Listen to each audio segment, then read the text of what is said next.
Governor যদি এই people leasing কোম্পানিকে হঠাৎ করে বন্ধ করে দেয় চালু অবস্থায়, তাহলে একটি আর্থিক প্রতিষ্ঠান বন্ধ করলে দেশের জনগণ সাধারণ আমানতকারীরা তারা নিঃস্ব হবে এবং এই কোম্পানিতে যারা আমানত রেখেছে তারা বঞ্চিত হবে।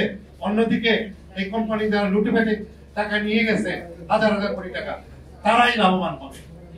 তাহলে বাংলাদেশ ব্যাংকের গভর্নর তিনি কি ওই যারা দুষ্কৃতিকারী, যারা আমানতকারীর টাকা কোম্পানির টাকা মেরে দেশে বিদেশে পালিয়ে গেছে, তাদেরকে রক্ষার জন্য তিনি কি এজেন্ডা নিয়েছেন, তিনি এই সিদ্ধান্ত নিয়েছেন।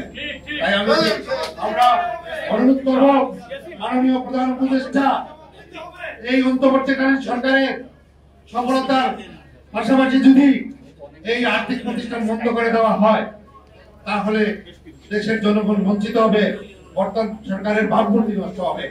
তাই অবিলম্বে এইটার একটা সুরাহা প্রয়োজন এবং বাংলাদেশ ব্যাংকের গভর্নরের কাছে অনুরোধ করব আপনার এই সিদ্ধান্ত থেকে আপনি ফিরে আসুন এবং পিপল লিজিং চালু আছে এটাকে চালু থাকতে দিন।